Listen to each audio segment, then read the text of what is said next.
My teammates called me up. They felt like I wasn't going as hard. So I told them I'll be there for them. I wanted to come out and check the tone. When will the lesson be learned? When will the lesson be learned? So it's been some time since I made a video pertaining to a Mr. Zion Williamson, aka the guy that I look like, even though I'm older than him, so he looks like me, but I'm a nobody, so whatever. Some of what was discussed in that video makes me makes me sick to this day. But what makes me far more sick, disgusted, dismayed, disillusioned is this man's temperament and disposition when it comes to the game of basketball. He does not love basketball. Anyone who has a wait clause in their contract does not love basketball. The league has no one to blame but themselves for allowing things to get this bad, this far into the sewer. What's next? An effort clause? We better see about 8 to 10 droplets of sweat per square inch of your body to tell us that you're trying or giving a damn? Is there going to be a baby mama clause? You're only allowed 1 to 2 per season? Why not just add a pullout clause while you're at it? It's not even funny. It's a little bit funny, but it's pretty sad. Imagine getting paid hundreds of millions of dollars to only have to show up to work barely above 0.25% of the time.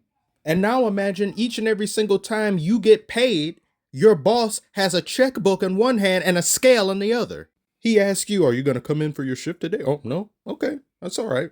You eating your vegetables though, right? Got to make sure you're eating those healthy greens. Now, at the end of all that, picture not doing that and still getting paid and still being put in commercials as if you're doing something. He says the ultimate goal is to win a championship. That's what we're all striving for. We're hungry. No, you're hungry. Too hungry even. Except you're not hungry for the same food that we are. It is about to be your 4th year in the NBA and your teammates are still questioning whether or not you're giving it your all. I thought Zion's conditioning looked great in the offseason, and then we hear him say this, and I say, still? This is still a problem? Look at how hard he's breathing on the bench. Players expend a lot of energy. They're freak athletes. I get they're going to get tired, but this doesn't look like normal tired. This looks like you just got home from working a 12-hour shift, kids running around screaming all over the place, and your wife is over here yelling at you saying you don't talk to her enough. His breath is on a fast break on the other end of the court. You can look conditioned and still not be in proper playing shape. Relax, it's still the preseason. He's just getting his legs up underneath him. I've never seen LeBron breathe this hard in multiple playoff performances. I didn't even see him look that damn tired after getting swept by the Nuggets. And that man is almost 40, and he somehow can put more energy and effort into a game than some of your current new stars coming up in the league. Which is ironic because LeBron is one of the preeminent players that many people point to as not giving it their all, disrespecting the game and not loving it. So if he doesn't love it, what the hell is up with some of these new stars coming into the league? Some of these younger players, this younger generation. You're even worse than he is. And I'm going to be frank with you all and be super honest. Something that a lot of YouTubers and sports analysts do when they criticize players, they seldom exhibit any form of empathy or try to see themselves in that player's shoes.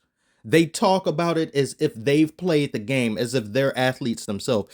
And a lot of athletes, when hearing this, players in the NBA and multiple other leagues, they become upset, they become frustrated because they look at you and say, who is this nobody that's never picked up a ball in their entire life telling me how to ball? I understand that wholeheartedly. I'm not questioning your skills. I'm questioning your effort and wanting to be here.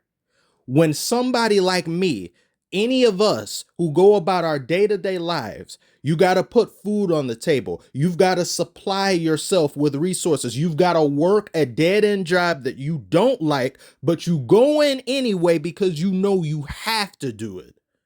When we hear a player like this getting millions of dollars, and all he has to do is keep himself in proper condition, which is pretty damn easy when you have all the money in the world, you have the best nutritionists, you have the best doctors at your disposal, you have the world by the tail, and you can't manage to do the basic things your team is telling you to do because you don't want to be there, despite how many times he tries to make it seem as if he wanted to go to New York.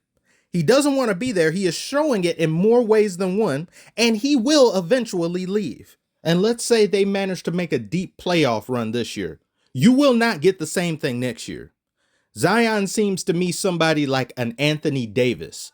When he's playing, when he's committed, when he's focused, when he's taking care of his body, and when the frogs are croaking, he's an amazing player. He's one of the best players in the league. But how often do you get all those things to line up at once? How many stars have to line in the sky in order to make that happen?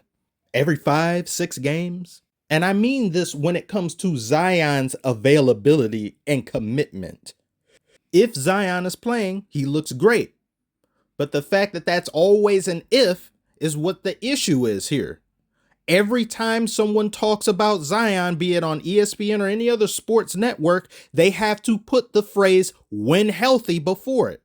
And they do it so religiously that you seldom hear anybody mention Zion without mentioning his health. They do the same thing with Davis, when healthy, when not injured.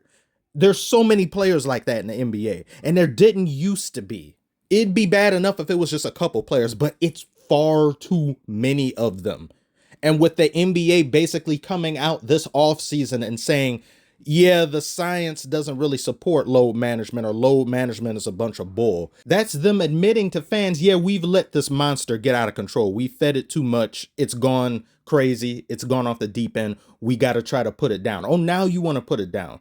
But you've basically raised almost an entire generation of players into thinking this is okay. There are players coming out of high school, coming out of college, soon to be into the NBA, that see this behavior is all right. It's acceptable because you have made it the norm. You've conditioned a new generation of players into having weak mentality.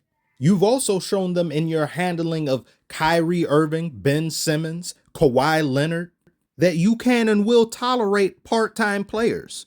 And in Zion Williamson, you have shown that you are willing to pay players exorbitant amounts based upon potential and nothing else.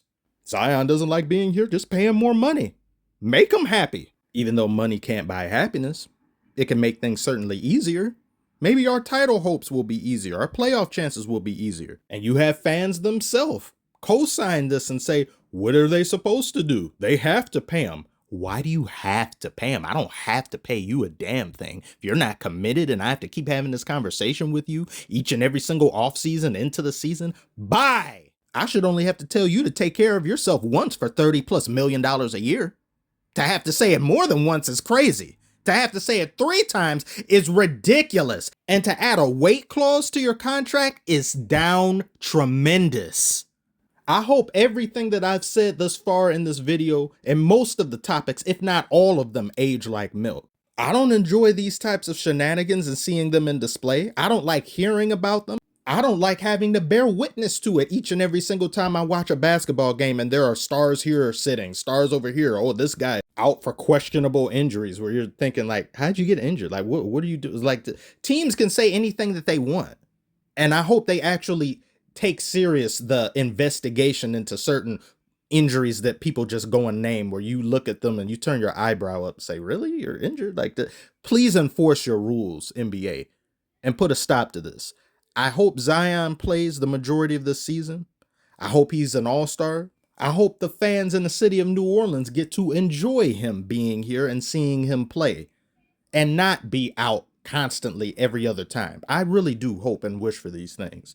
So if I came across as being too, argumentative or abrasive, I don't care.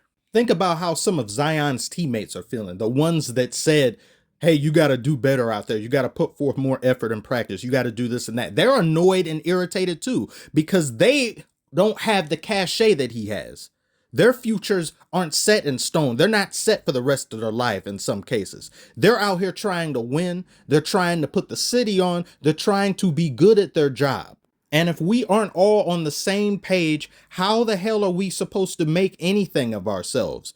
Your poor performance will reflect badly on me in times, because if the team doesn't do well, they'll be looking at me and say, oh, look, you didn't do something here. You didn't do something here. And my success in the league and future going forward will be dependent upon the star player and how they commingle with me, how I'm able to play alongside them.